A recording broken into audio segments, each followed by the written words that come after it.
Assalamualaikum warahmatullahi wabarakatuh. Perkenalkan, nama saya Anita Hayatun Nufus.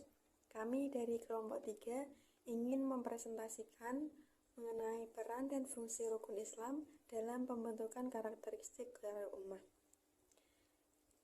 Di sini kami beranggotakan 3 orang, yaitu saya sendiri, yang kedua ada Fani Cayaningsih, yang ketiga ada Putri Sinta Dewi.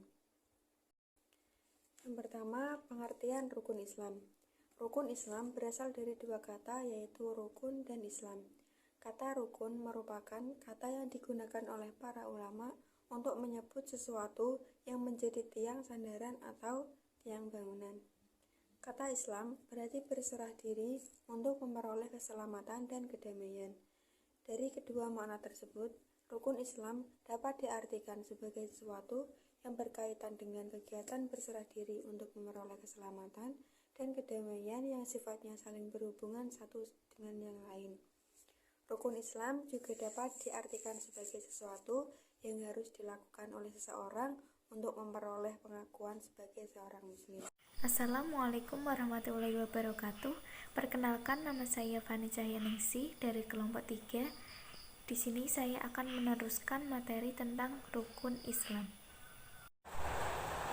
Rukun Islam ada 5. Yang pertama adalah syahadat. Syahadat atau persaksian merupakan hal pertama yang dilakukan sebelum masuk Islam. Kalimat ini perlu diucapkan dengan penuh keyakinan dan penuh kehati-hatian. Berikut lafal syahadat. Asyhadu alla ilaha illallah wa asyhadu anna Muhammadar Rasulullah. Yang artinya, saya bersaksi bahwa tiada Tuhan yang wajib disembah melainkan Allah, dan saya bersaksi bahwa Nabi Muhammad itu adalah utusan Allah. Yang kedua, sholat. Sholat adalah ibadah yang harus dilakukan oleh muslim dengan syarat, rukun, dan bacaan yang sudah ditentukan. Dimulai dari takbir dan diakhiri dengan salam. Sholat 5 waktu yang wajib kita laksanakan, yaitu subuh dengan 2 rakaat, zuhur dengan 4 rakaat, asar dengan 4 rakaat, maghrib dengan 3 rakaat, dan isya dengan 4 rakaat. Yang ketiga, zakat. Zakat yaitu menyisihkan sedikit rezeki yang telah kita dapatkan selama ini untuk berbagi terhadap orang lain, sebagai salah satu bentuk syukur atas kelancaran rezeki dan nikmat yang telah diberikan oleh Allah Subhanahu wa Ta'ala. Berikutnya merupakan puasa. Puasa merupakan ibadah wajib yang harus dilaksanakan oleh umat muslim setiap tahunnya. Puasa yang wajib dilaksanakan selama sebulan penuh, yaitu di bulan Ramadan. Saat berpuasa, kita harus menahan rasa lapar, haus, dan hawa nafsu agar bisa mengontrol kegiatan buruk. Selain itu, kita juga harus bisa menahan amarah dan juga tetap bersyukur. Berikutnya, yang terakhir adalah haji. Umat Islam bisa menunaikan ibadah haji bagi yang mampu. Alasan mengapa naik haji bisa dilakukan bagi yang mampu, karena untuk perjalanan ke Tanah Suci memerlukan dana yang besar. Ibadah haji dilaksanakan setiap tahunnya pada bulan Zulhijjah untuk berkumpul bersama-sama di Baitullah. Jamaah haji dari Indonesia umumnya menetap di Tanah Suci selama kurang lebih 40 hari. Berikut merupakan penerapan rukun Islam dalam kehidupan sehari-hari. Yang pertama, mengamalkan 2 kalimat syahadat, melakukan kesaksian serta pengakuan dengan perbuatan yang nyata. Jika berdasarkan arti bacaan syahadat, maka seorang muslim harus melakukan beberapa hal, mulai dari beribadah kepada Allah, menjauhi larangannya, dan mengikuti sunnah Nabi Muhammad SAW. Yang kedua, menjalankan sholat wajib 5 waktu. Seorang muslim bisa dibilang menjalankan semua ibadah. Kenapa? Karena dalam gerakan dan bacaan sholat, umat muslim turut berzikir, tilawah, bertasbih, bersujud, berdoa, dan bertakbir kepada Allah Subhanahu wa Ta'ala.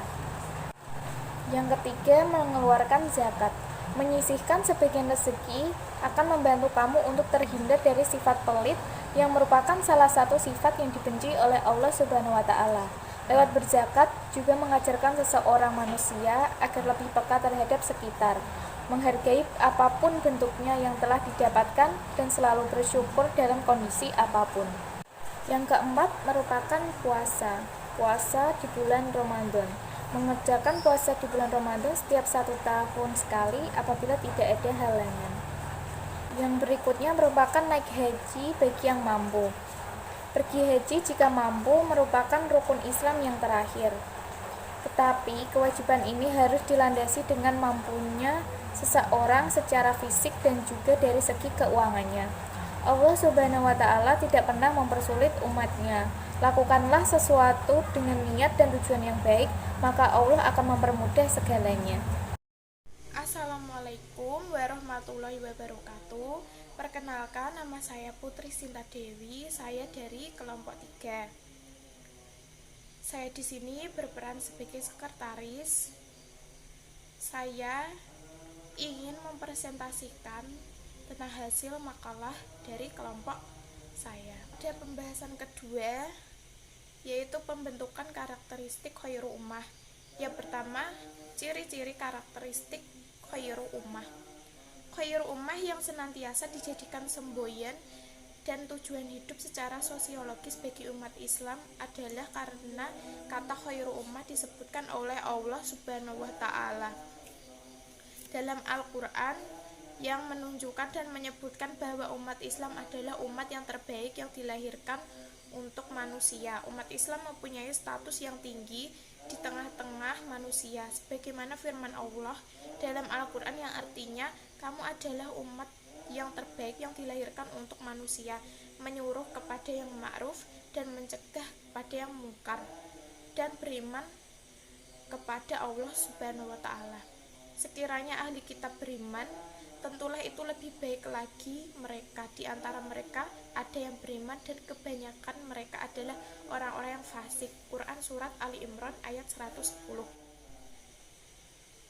Pada ayat tersebut ditegaskan oleh Allah bahwa umat Islam baik secara individu atau kolektif mempunyai tugas dan kewajiban yang jelas, yaitu 1. Menyuruh kepada yang ma'ruf atau baik, 2. Mencegah dari yang mungkar atau jahat, 3. Beriman atau bertakwa kepada Allah Subhanahu wa Ta'ala.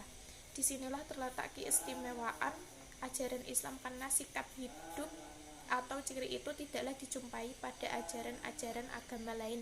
Apalagi jika kita mau mendalami lebih lanjut, ciri khairu ummah ini tidak saja sebagaimana yang ada pada ayat 110 surat Ali Imran, tetapi disebut juga sampai ayat 115 surat Ali Imran.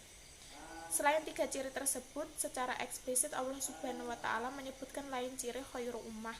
Antara lain, yang pertama, setiap usaha dan pengabdiannya selalu mohon pertolongan pada Allah Subhanahu wa Ta'ala dan tidak berlaku congkak dan sombong, sebagaimana tersirat di dalam Al-Quran surat Ali Imran ayat 111. Yang kedua, yaitu memiliki komitmen tinggi terhadap prinsip hablun minallah, hablun minanas, yang artinya berpegang teguh pada tali atau agama Allah dan tali perjanjian dengan manusia. Yang ketiga, tidak durhaka dan tidak mau melampaui batas-batas kewenangan dan kekuasaannya. Yang keempat, menyegerakan diri untuk berbuat baik. Firman Allah dalam surat Ali Imran ayat 114. Demikian pula tidaklah cukup seorang yang berpredikat khairu ummah itu hanya sekedar mencegah dirinya sendiri berbuat kejahatan mungkar, tetapi ia pun harus pula mau melarang orang lain supaya tidak melakukan kejahatan, kemungkaran, dan penyimpangan-penyimpangan.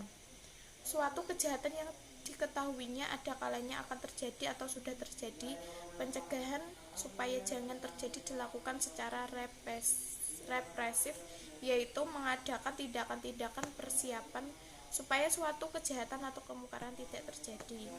Tetapi bila mana kejahatan itu sudah terjadi, harus dilakukan upaya pencegahan yang bersifat represif, yakni bersifat merubahnya. Pada upaya represif ini diperlukan pada pendekatan berdasarkan sabda Rasulullah. Dari hadis atau sabda Rasulullah difahami bahwa merubah atau mencegah kejahatan itu bisa dilakukan dengan tangan, perkataan, atau hati.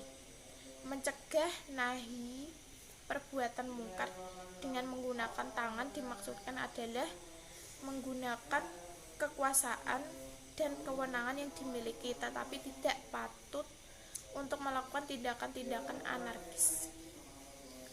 Sedangkan pendekatan dengan perkataan atau lisan tidak perlu dengan perkataan yang kasar, yang penuh dengan kecongkakan dan kesombongan, karena bisa jadi dengan menggunakan tutur kata yang halus, sindiran, atau kata-kata yang bersayap akan lebih berhasil.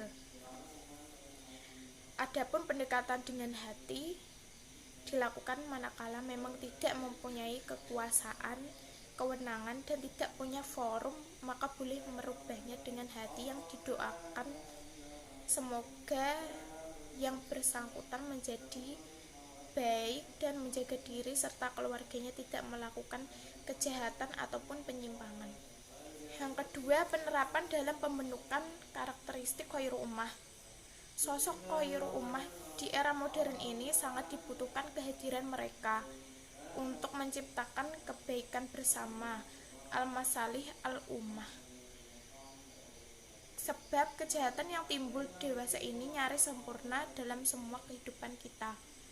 Hanya manusia unggul atau khairul ummah sajalah yang dapat menciptakan perubahan tersebut melalui gerakan dakwah amar ma'ruf nahi. Disebut demikian karena khairul ummah manusia elit dakwah yang bisa membersihkan kotoran masyarakat dengan perilaku unggul karena keteladanan mereka. Mereka ini dihadirkan secara khusus membawa misi dakwah untuk manusia dan kemanusiaan semesta, dan mereka terpanggil melakukan misi tersebut yang seharusnya bersama kita. Secara de facto, khairul ummah ini terbilang paling sedikit di antara kebanyakan manusia yang berada di dalam kolong langit ini. Kebanyakan mereka bukanlah khairul ummah karena hari-hari kehidupannya hanya sekedar mengurus kepentingan diri dan keluarga saja tanpa peduli sedikit pun pada kepentingan umat. Wabillahi taufik wal hidayah. Wassalamualaikum warahmatullahi wabarakatuh.